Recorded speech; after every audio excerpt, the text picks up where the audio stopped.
All right, hello everyone. Hello. Hope this starts to work. We'll give it a second. La la la la la la la. Here we go. Okay, perfect. Here it goes. La la la. Okay, here we go. Perfect. Yay, it's working. Hello everyone. User 16864. You are the first one here, so welcome. Okay, I am excited for this. So as more people start to log on, please let me know where you're calling in from. And I'm excited to go over our topic for today. So here we go. You want to come here? Okay, here we go. All right, here we go. Come here. Here we go. Come on. Okay, hello everyone. Oh, here we go. Everyone meet our little friend here. Hi, Will. Hi, Todd. So this is Louie. We were babysitting him for 2 weeks. He is the absolute best. So he's joining us today for a video. Probably he won't stay in my lap for long. But welcome everyone, welcome. And I'm so excited for our session today. This is a topic I think a lot of people can resonate with. And this goes far beyond just stopping drinking. And as you log on, let me know where you're calling in from. And if you have any questions you'd like me to answer throughout the live, let me know and I'll go ahead and get to those when it's a good time. So today, I thought it would be helpful to talk about healthy ways to relieve stress without alcohol. And this goes far beyond just stopping drinking. So one of my clients who just signed up for my one-to-one coaching, he was alcohol-free for 5 months. And then he told me that the pressure and stress of daily life, it just got to him. And the truth was he didn't know any other way to relieve stress. So he caved to drinking again. And for so many people, alcohol can be that crutch. It's when you get home from work, you have racing thoughts, you're anxious, you're stressed, and you want a way to take off that pressure of the day. You want a way to calm down and relax. So what do? We reach for alcohol. But as I'm sure so many of you know, that doesn't actually address the root cause of the problem. And when the effects of alcohol wear off, you feel worse than before, right? You might feel even more anxious or even more stressed. So what we're going to talk about today is how to actually relieve stress in a healthy way. So who here has heard of the polyvagal ladder? We're going to be doing this together. So the polyvagal ladder, this helps you to understand your nervous system and how to work with it. So essentially what that means is whatever emotions that you are feeling, when you're able to understand why you are feeling that way and tune into your body, by working with your body instead of against it, this can help you to downregulate your nervous system, release what's not serving you, and actually move towards the way that you want to feel. Hi guys, hi Tina. So for the polyvagal ladder, the first step here is, let me write it in. It's regulation. Okay, can you guys see that? It might be the wrong way for you, but I don't know any other way to do it, so this is what we're gonna do. So regulation, this is, we're gonna get out some colors here. This is the green zone. So essentially, this is how you wanna feel. And so I'm an alcoholic. I no longer drink hard alcohol. I supplement with beer. It helps. I'm so sad. Okay, so if you feel like you need to have any type of substance outside of you to downregulate your nervous system, pay attention to this. So with regulation in your nervous system, this is essentially your desired state of being. This is when you feel safe and social. This is also when you're in your rest and digest. So this is when you feel relaxed, when it feels good, socializing and being with others. You feel inspired, you feel creative. You have energy, but it's more so of like a calm, even energy, not a sporadic one. So that's where you want to be, right? So who here, let me know in the comments, this is where you want to be after work or really any time of the day, right? So this is when you're grounded and safe. So this is your optimal presence or regulated state of presence, safety, and connection. All you have to do is adjust your camera setting to make it text right for us. Oh, okay, hold on a second. Let me try to do that. So you know what? Hold on, guys. I'm going to adjust flip camera. Nope, that's my outside. Give me one more. mirror your video. That could be it. Does that work? I think it does. Thank you for that little hint. Okay, so let me try on this one. No, that didn't work. Okay, we're just gonna keep going. Okay, perfect, you can see it. So, with regulation, this is your desired state of being and feeling after a long day of work. What happens throughout the day? Our nervous system is in activation. So we have activation right here. And activation is another color, yellow. A yellow zone. So when you're activated, this has a purpose because it helps you to stay focused. It helps you to get things done, to perform, to show up as your best, and essentially be proactive. So throughout your day, you need to be able to go into this energy because it helps you to basically handle all the pressure and all the responsibilities that you have. So when you're in activation, the good things you'll associate with activation is that type of focus, is the ability to show up and to perform. It's to get stuff done. So that's good throughout the day, right? Activation is also known as your fight or flight. It's when there is something you have to respond to and take some type of mobile action on in order to see some type of result.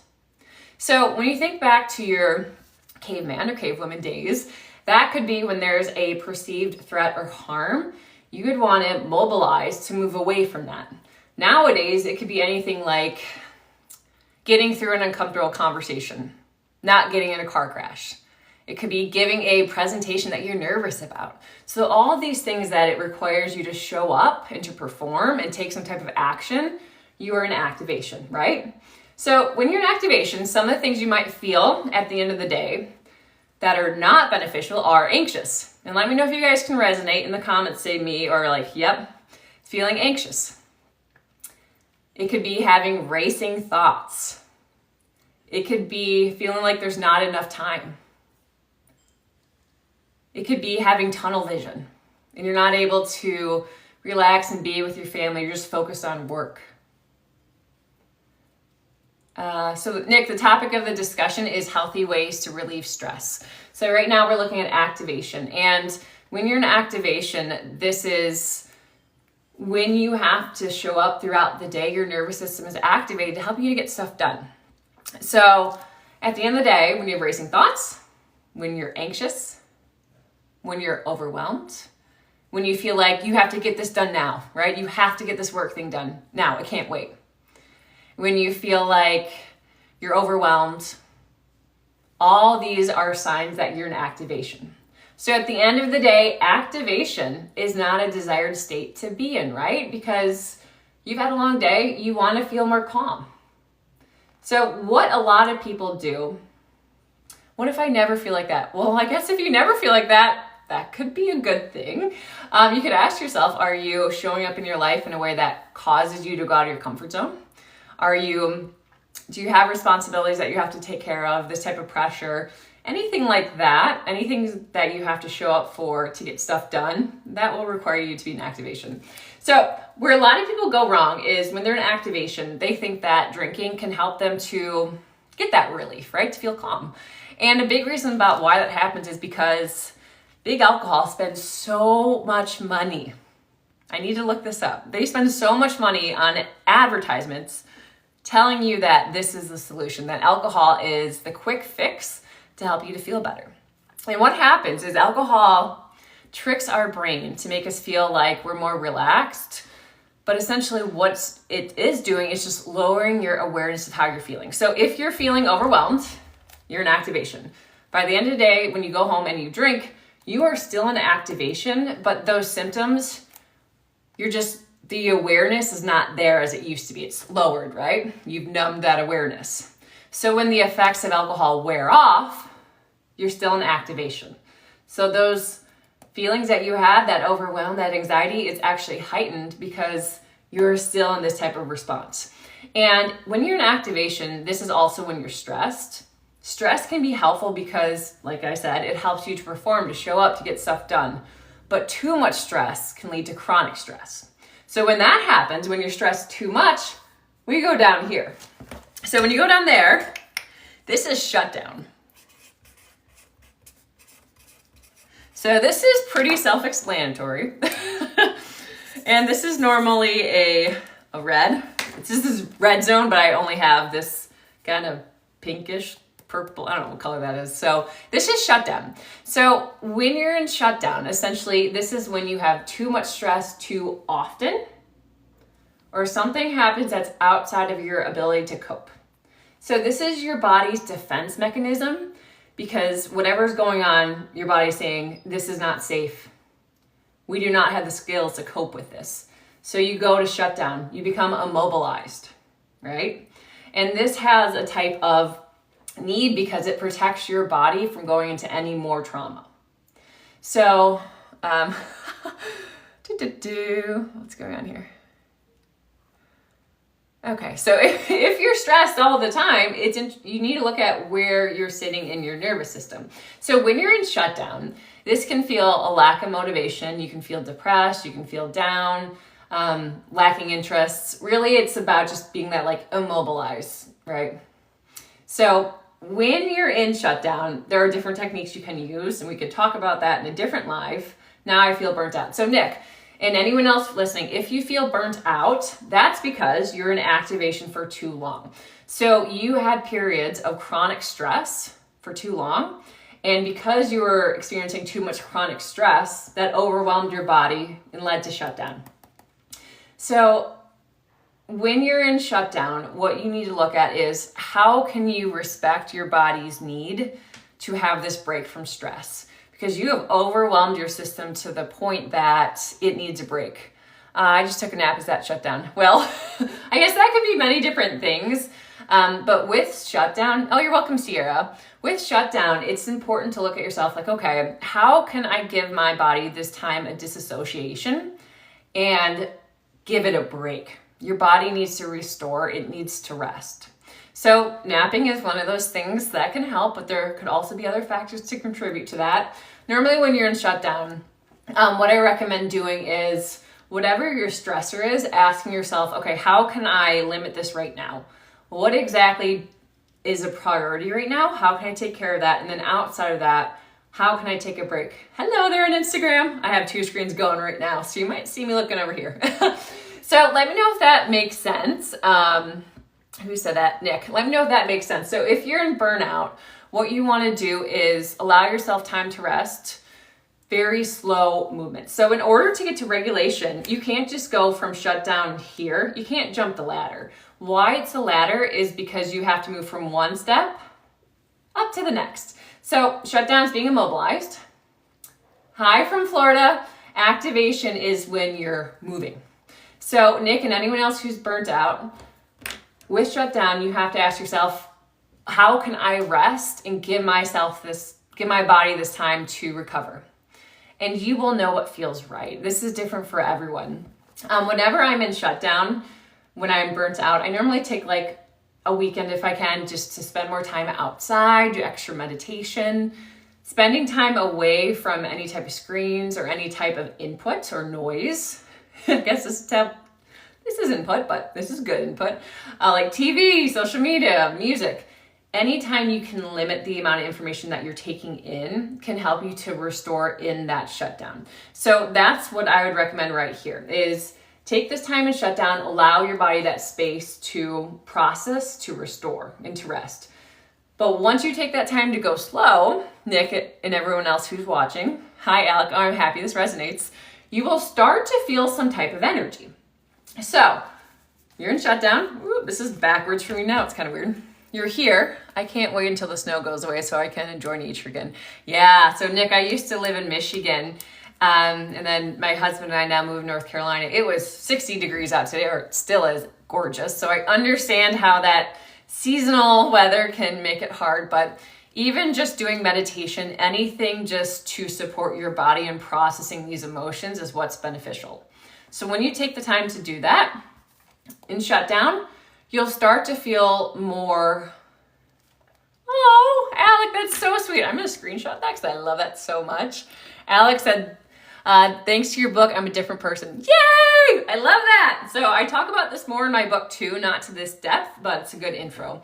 So when you're in shutdown, you start to feel more energy. What that means is you have moved up to activation, okay?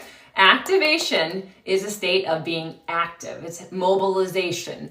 So the fact that you are feeling this energy is a really good sign. So with that, Baldo, the name of my book is 100 Proof by Nicole Prentice. If you click on my link, or if you go to my profile here on TikTok, you can click on my link in my bio and there will be a place to find the book. So it's always easier. Okay, so when you're here in activation, you'll start to feel like you have more energy. So what you want to do here is find a way to match that energy. So if you feel like it would feel good to go do a workout, go do a workout. If it would feel good just to do a nice gentle walk, go do that. If it would feel good to go boxing, do that. If it feels good to stretch, do that. It's bringing any type of movement back into your life and starting to embody your body again. Because in shutdown, we disassociate from our body, right? Because it's overwhelming. That chronic stress that we don't know how to cope with, it's too much, so we disassociate. So when you're in activation, it's all about embodiment, movement, getting inside your body. So once you do that, once you're in activation and you're moving again, what will happen? Cooking is a great way, yes, and also having your 5 senses involved is a great way to help you to have that embodiment and stuff like that. So a good example there, Alec. Okay, so once you are moving again, what will happen is you'll start to feel this downward drop in your energy, but in a good way.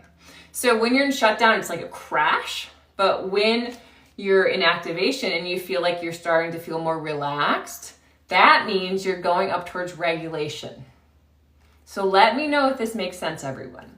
So when you look at this, ooh, these are open, gotta watch out for that. When you look at the connection between these two, this is where a lot of people get stuck.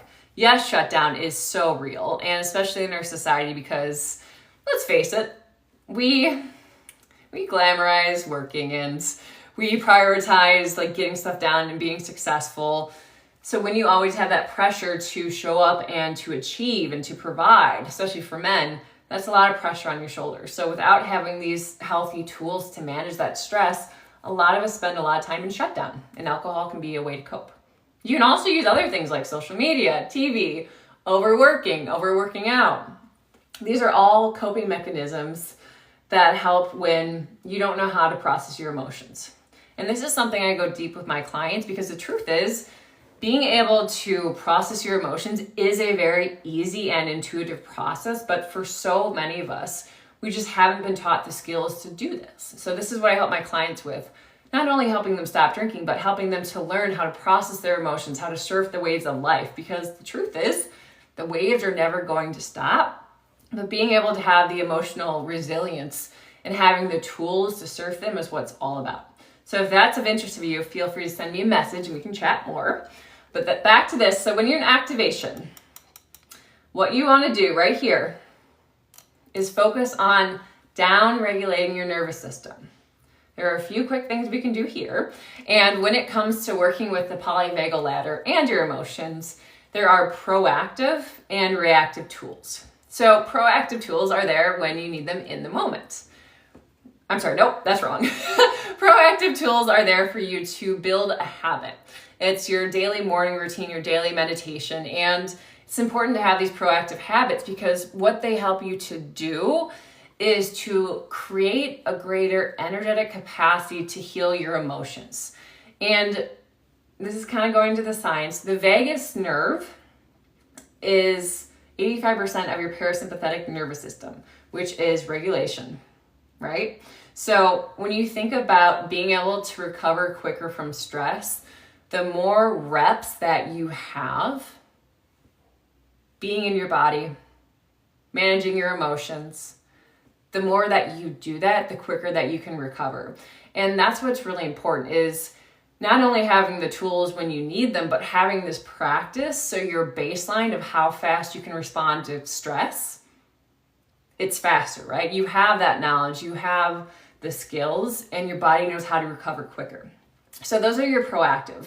Now, the reactive tools, these are the ones you can use in the moment. So when you get home from work, you're feeling stressed, your thoughts are racing, you just want to calm down, you want to feel relaxed. We're going to do a practice here together. So if anyone's listening to this in the car, please don't do this. But what we're doing is, this is breath work. Let me know if you guys have heard of breath work before. Breath work is an umbrella term, so there's many different types of breath work. The ones I like to use are focus on helping you with dealing with stress and anxiety. And with this, what you're doing is changing your breathing rate and depth for a specific amount of time to help you move towards a desired state of being. So feeling more calm and relaxed. So with this, the first thing that's important to pay attention to is making sure that you're breathing the correct way. So do this with me. Let me know in the comments, say I'm in when you're doing it. I want you to, or I invite you to place your feet flat on the floor. And if you're sitting in a chair, make sure that you're supported by the back of the chair. So you can kind of lean back. I'm not going to do that, but you can, and I want you to, because it's easier to do it this way. So your feet are flat, you're leaning back in your chair, comfortable. And when you do this, just taking a moment to breathe in through your nose and out through your mouth. And as you do that, just kind of seeing how you're feeling. And I'll give you a second to do this here. So when you do this, breathing in through your nose and out through your mouth, you should already start to feel more calm. Even I have slowed down my rate of talking. I can become a fast talker. I get very inspired. So this breath work definitely works. Yes, it does. Just doing this, I just wanted to start here. Now that you've done that, you'll probably start to feel just a little more calm, a little more present. And the first thing we're going to do is to tune into how you are breathing. Now, this might sound really simple, but where I see a lot of people go wrong is they're not breathing into their diaphragm. So your diaphragm is your lower ribs, your stomach area. Hi, pup. Want to come here? No? Okay. The puppy just joined us. So in your diaphragm, that's where you want to breathe. And if you've ever seen a baby, my sister just had a baby, so cute. I met him when he was 2 weeks old, so newborn. When I watched him breathe, his stomach rose when he took a breath in, and it fell when he exhaled, right? So that's what you want to focus on. But as we get older, as there's more pressure on us, as life gets busy, we get stressed, what happens is you tense up. And when you tense your body up, you constrict your breath or restrict it, so you're breathing in and out of your chest. So this type of chest breathing, what it actually does, going back to here, this activates this part of your nervous system. It's also known as your sympathetic nervous system, but that type of breathing into your chest creates more anxiety and it creates more stress. So that's why when doing any type of breathing technique, you have to make sure that you have this fundamental type of breathing down, because if you don't, you could make things worse. And that's not what we want to do. So when you're breathing now, we're going to do this again, but focusing on breathing into your diaphragm. I put one hand here in my diaphragm, one in my chest, and as you breathe in, your diaphragm should rise, and as you breathe out, your diaphragm should fall. So I'm going to give you a few seconds to do that now. So breathing in through your nose, feeling your diaphragm rise. And you can either exhale out of your mouth or out of your nose. Whatever works is fine. So as you take a moment to do that, breathing in through your nose, feeling your diaphragm rise. And as you exhale, feeling it fall. Okay, so doing that a few more times. Okay, hello, our new guests or new watchers. So as you do that, let me know in the comments, how does that feel? Hi there, Pots Gallery. Okay, awesome. Hello, Brad. I'm so happy you guys are doing this. So breathing that type of way into your diaphragm, that is already helping you to feel better, because what that diaphragmic breathing is actually doing, it's down regulating your nervous system. So what that means is when you're here, when you do that type of conscious breathing into your diaphragm, it helps you move towards regulation. Because what you're doing is you're activating your parasympathetic nervous system. And this type of breath is helping you to unwind in a real way. Like alcohol is that fake, I call it. It's a broken strategy to unwind because it doesn't actually do what you think it does. You think it helps you to relax, and it might feel that way because it numbs your emotions. But if you started an activation, if you started feeling stressed and anxious, you are still there, right? And when the effects of alcohol go away, that stress and anxiety comes back, and it's even amplified. But what this type of breathing does, because you are embodying it, because you are tuning into your nervous system and allowing yourself to move through those emotions, you're moving towards regulation. And the more that you do this, the easier that you will be able to go from one state of the nervous system to the next, the more comfortable it will feel, and also the faster that you'll feel the results. With your body, it takes time to adjust. So if it has been your whole life, maybe, since you've been able to actually feel your emotions, if you've never felt comfortable feeling your emotions, it will take some time for you to get comfortable doing this because you're out of practice, right? And whenever we do something that's uncomfortable, our body resists it at first because there's the fear of the unknown. What if this doesn't help? What if it makes it worse? What if I'm not good at it? All these things come up. And that mind chatter, that ego, it's there to protect you because if you stay where you've always been, you know what the results are. So because of that type of the predicted outcome, it feels safer. Even if that outcome is not what you want, because you know what's going to happen, our body craves that comfort. But the more that you can allow yourself to be conscious of this and to try these techniques, the more that you can start to move towards feeling better and gaining a greater energetic capacity to heal yourself. So with this, the first thing I'd recommend doing, and this is what I help my clients with, it's understanding the different phases of your nervous system. Because the truth is, if you cannot identify how you're feeling, what's going on, if you don't have that awareness, you're not able to take some type of action to address it, right?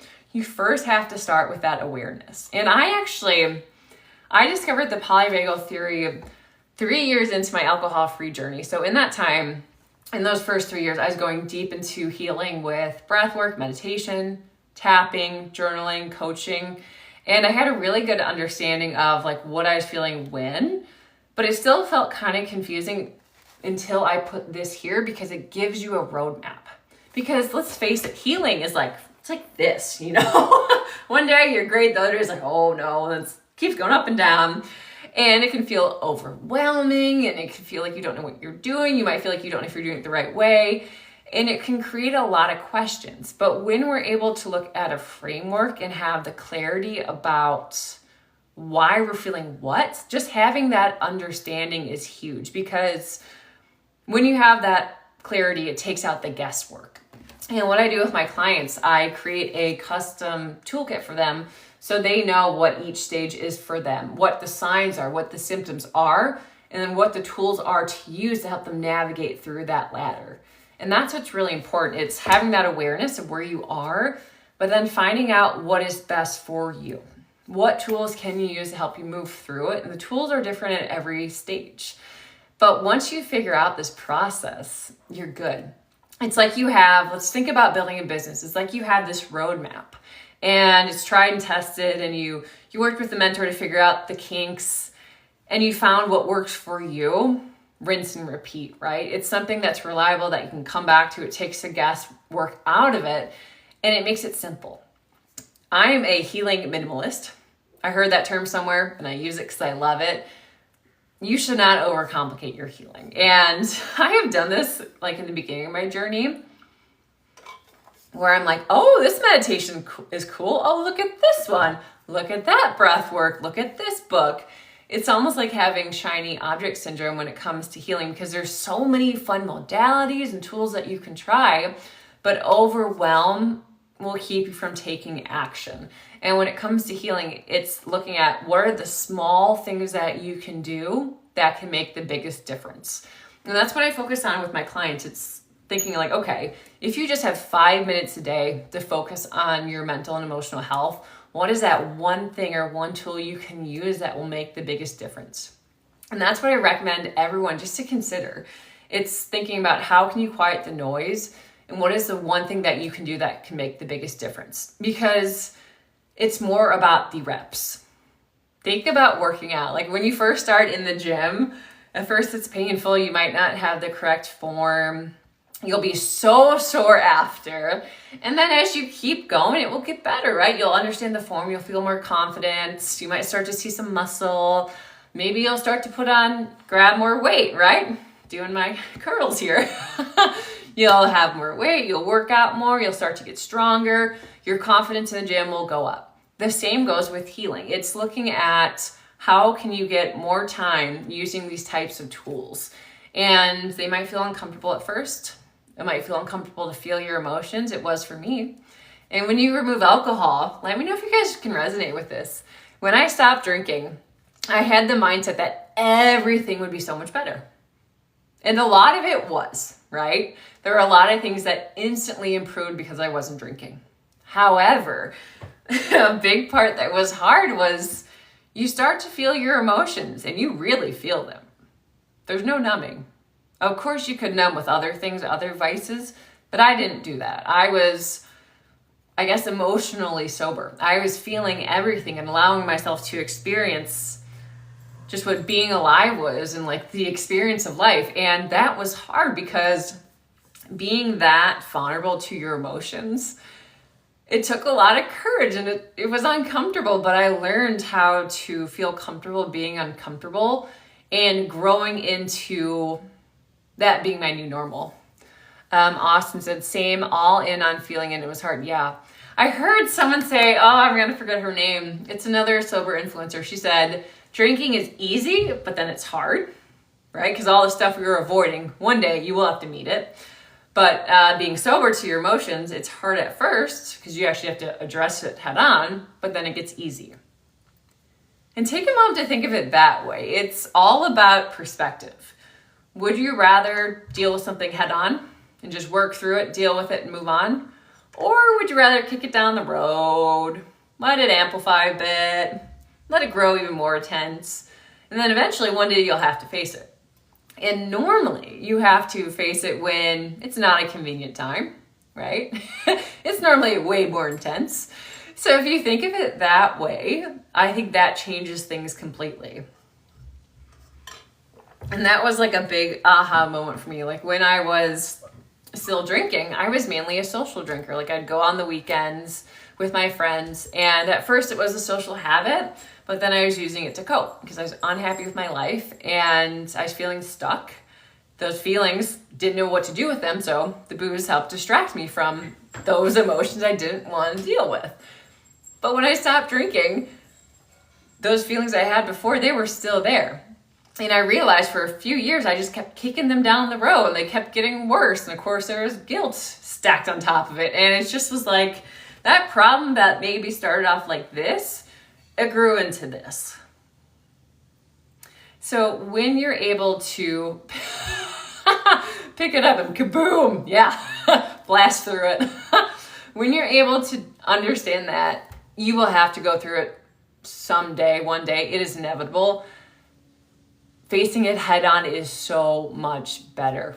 And when you have the tools, when you understand the polyvagal ladder, when you understand your nervous system, when you understand how to work with your emotions, it doesn't have to be hard. It doesn't have to be complicated.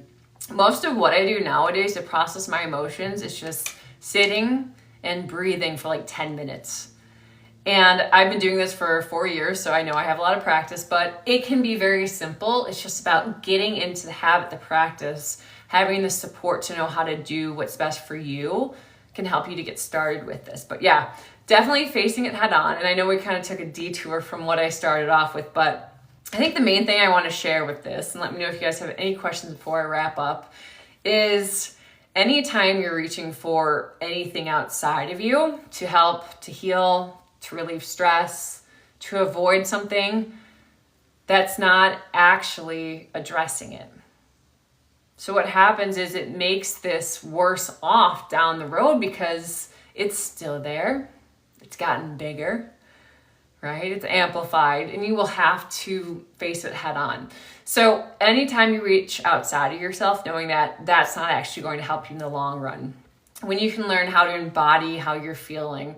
And when I say embody how you're feeling, it's just be aware of your emotions, right? Feel them, hear those thoughts, actually do something with them. And when you can do that, you're going to gain this strength to be emotionally resilient. And it not only helps your like mental, physical, and emotional health, every area of your life will improve. You'll have more mental clarity. You'll have more focus. You'll be able to take work and finances to another level. You'll like yourself more. You'll have more self-confidence, higher self-esteem. You'll have more connection in your relationships. You'll be healthier. You'll work out more. You'll get stronger. So all of these things will improve because you are the center of it all. And if you're not taking care of yourself, and if you are constantly being stressed out and shut down, if you're in that chronic stress cycle, if that continues, that will only lead you to places where you don't want to go. So it's when you can recognize those symptoms and do something proactive, that is where your life is going to change. So I hope that helps. And like I mentioned, I help clients walk through this on a one-to-one basis because healing is very personal. And when you're able to have the clarity about what you're experiencing and how to do something different and having that personalized roadmap, this will serve you for your entire life. And that's when you can remove the barriers keeping you from the success, the relationships, anything that you want. So if you want to hear more about that, let me know. Feel free to send me a message. But thank you guys so much for listening. I'm going to sign off over here. Okay, hold on. I was doing live on Instagram as well. Since we had the TikTok shutdown, I started to reboot my Instagram because you never know. But anyways, thank you guys so much for watching. I'm going to be doing more lives, but I hope you enjoyed this. Again, feel free to message me if you have any questions, and I hope you have a wonderful rest of your night. Bye.